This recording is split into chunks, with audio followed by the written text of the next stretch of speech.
اعوذ باللہ من الشیطان الرجیم بسم اللہ الرحمن الرحیم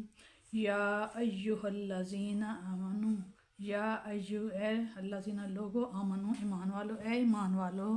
اتقو ڈرو اللہ تعالیٰ سے اللہ سے ڈرو حق کا جس طرح حق ہے تقاتہ اس سے ڈرنے کا۔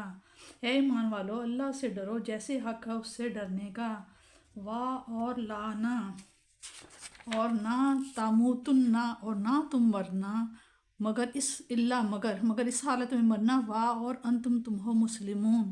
اس حال میں کہ تم مسلمان ہو۔ تعصیموں اور مضبوطی سے پکڑ لو بحبل رسی اللہ کی رسی کو یعنی کہ اسلام کو، جامعین سب کے سب، والا اور نہ تفرقو اور تفرقہ نہ کرو اور جدا جدا نہ ہونا، وذکرو اور ذکر کرو یاد کرو نعمت اللہ کی نعمت کو، علیہ پر جو تم پر ہے اللہ تعالیٰ نے نعمت کی ہے، اس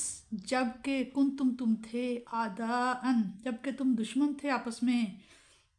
فَأَلَّفَ پس الفت ڈال دی اللہ تعالیٰ نے بینہ درمیان قلوب تمہارے دلوں میں، اللہ تعالیٰ نے الفت پیدا کر دی تمہارے دلوں میں،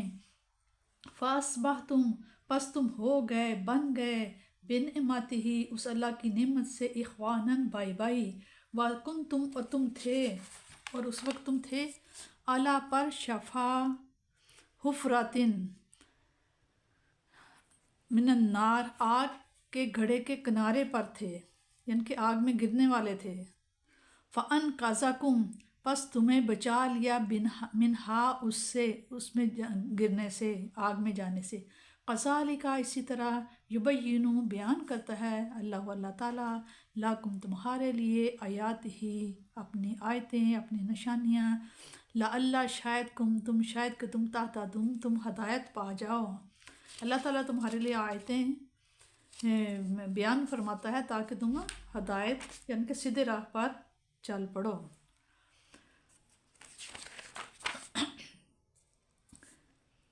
ان کلمات کی تفسیر حضرت ابن مسعود رضی اللہ نے رحمت دو عالم صلی اللہ علیہ وسلم سے اس طرح نقل کی ہے کہ اللہ تعالیٰ کی ایسی اطاعت کی جائے کہ اس میں نافرمانی کا شائبہ نہ ہو، اس کو ایسا یاد کیا جائے کہ غفلت طاری نہ ہو، اور اس کا یوں شکریہ ادا کیا جائے کہ اس میں ناشکری کی آمیزش نہ ہو۔ دوسری آیت نے اس آیت کو بالکل واضح کر دیا، تم اپنی طرف سے تقوی کا حق ادا کرنے میں کوئی کسر نہ اٹھا رکھو، تمہیں موت آئے تو اس حال میں آئے کہ تم اللہ تعالیٰ کے سامنے سر جھکائے ہوئے ہو، اور کیونکہ موت کا مقررہ وقت ہمیں معلوم نہیں اس لیے ہمیں ہر لمحہ اس کے لیے مستعد رہنا چاہیے، کسی لمحہ میں بھی نافرمانی کی جرات نہ کی جائے، مبادا ہماری موت کے لیے یہی لمحہ مقرر ہو۔ حبل کے لغوی معنی ہیں وہ چیز جو مقصد تک پہنچنے کا سبب ہو، لیکن اس کے استعمال مختلف معنوں میں ہوتا ہے۔ وہ پٹھا جو گردن کو کندھوں سے ملاتا ہے اسے بھی حبل کہتے ہیں۔ حبل کا معنی رسی بھی ہے اور عہد بھی۔ حضرت سیدنا علی رضی اللہ اور ابن مسعود رضی اللہ ابو سعید الخدری رضی اللہ نے رسول کریم علیہ الصلوۃ والسلام سے روایت فرمائی ہے، حبل اللہ القرآن اللہ کی رسی سے مراد قرآن مجید ہے۔ اسلاف سے حبل اللہ کی تفسیر میں جو متعدد اقوال منقول ہیں ان میں تضاد نہیں بلکہ وہ ایک دوسرے کے مؤید اور موافق ہیں۔ زندگی کی اس رزم گاہ میں جہاں شکست و ریخت، تعمیر و تخریب اور فنا و بقا کا ایک نہ ختم ہونے والا چکر چل رہا ہے، کوئی قوم عزت و وقار سے زندہ و سلامت نہیں رہ سکتی جب تک اس کے افراد میں اتفاق و اتحاد نہ ہو، اور کوئی اتحاد پائیدار نہیں ہو سکتا جب تک محکم اور حقیقی بنیادوں پر اس کی عمارت نہ تعمیر کی گئی ہو۔ امت مسلمہ جو کہ دولت رشد و ہدایت کی امین اور رحمت خداوندی کی قاسم بنا کر بھیجی گئی ہے، جسے ہر باطل سے ٹکرانا ہے اور ٹکرا کر اسے پاش کرنا ہے، جسے قلب و نظر کے سارے صنم قد مسمار کرنے ہیں، جسے ہر دل کو بیت اللہ ہر نگاہ کو اس کا شناسہ بنانا ہے، اس قوم کے لیے ضروری ہے کہ اپنے لیے نہ صحیح اپنے بلند اور پاکیزہ مقاصد کے لیے زندہ رہے اور عزت و وقار سے زندہ رہے، تاکہ اس کی آواز سنی جائے اور مانی جائے، اور یہ اس کے بغیر ممکن نہیں کہ اس کے افراد میں اتحاد و اتفاق ہو، اور وہ اتحاد و اتفاق سطحی نہ ہو جسے کوئی تند و تیز لہر بہا کر لے جا سکے، بلکہ حقیقی اور پائیدار ہو۔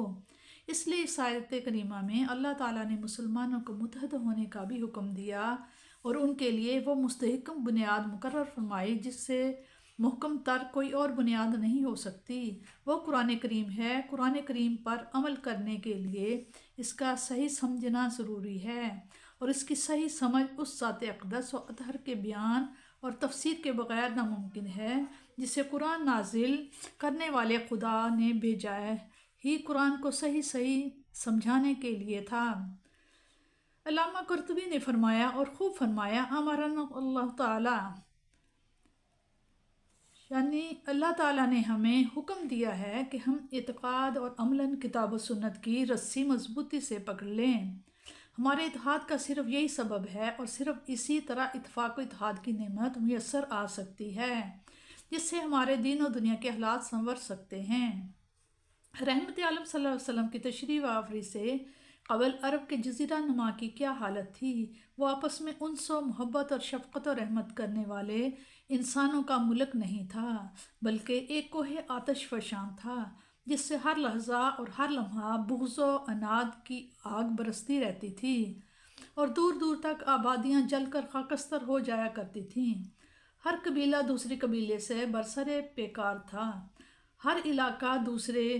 علاقہ سے جنگ آزما تھا۔ جذبات اتنے مشتعل اور بے قابو تھے کہ ذرا ذرا سی بات پر خون کی ندیاں بہہ جایا کرتی تھیں۔ ایک بار اگر جنگ کی آگ سلگ پڑتی تھی تو صدیوں تک اس کے شعلے بھڑکتے رہتے تھے۔ اوس و خزرج میں لڑائی کا سلسلہ 120 سال تک جاری رہا۔ کسی کی جان، کسی کا مال محفوظ نہ تھا، یہاں تک کہ اسلام کا بادل آیا اور رحمت خداوندی بن کر برسا۔ حضور صلی اللہ علیہ وسلم سراپا نور و سرور کا ظہور ہوا تو عرب کے اجڑے دیار میں بہار آ گئی۔ عداوت کی جگہ محبت نے، وحشت کی جگہ انس نے، انتقام کی جگہ عفو نے، خود غرضی کی جگہ اخلاص و اصرار نے، اور غرور و تکبر کی جگہ تواضع اور انکسار نے لے لی۔ یہ وہ انقلاب تھا جس نے عرب کی کایا پلٹ دی، جس کی برکت سے عرب کے صحرا نشینوں نے تاریخ عالم کا رخ موڑ دیا۔ اللہ تبارک تعالیٰ نے اپنے اسی احسان عظیم کی یاد تازہ کرا رہا ہے کہ کس طرح اس نے اپنے محبوب صلی اللہ علیہ وسلم کی برکت اور فیاض نگاہ سے تمہارے ٹوٹے ہوئے دل جوڑ دیے اور تمہیں بھائی بھائی بنا دیا، اور ذلت اور رسوائی کی پستیوں سے نکال کر ترقی و عزت کی شاہراہ پر گامزن کر دیا۔ تم دوزخ کے کنارے پر کھڑے تھے، بس آنکھ بند کرنے کی دیر تھی اور تم اس گڑھے میں گر پڑتے، لیکن رحمت الہی نے تمہاری سنگ دستگیری کی اور تمہیں آتش جہنم میں گرنے سے بچا لیا۔ ان احسانات کو یاد کرو اور یاد رکھو، اور اسلام کی رسی کو مضبوطی سے پکڑے رہو اور اپنی صفوں میں انتشار کو جگہ نہ دو۔ اس آیت کے اولین مخاطب صحابہ رضی اللہ کرام ہیں، اور ان کے متعلق ہی خدائے بصیر و خبیر فرما رہا ہے کہ میں نے ان کے دل جوڑ دیے، انہیں بھائی بھائی بنا دیا، ان کو دوزخ سے نکال لیا۔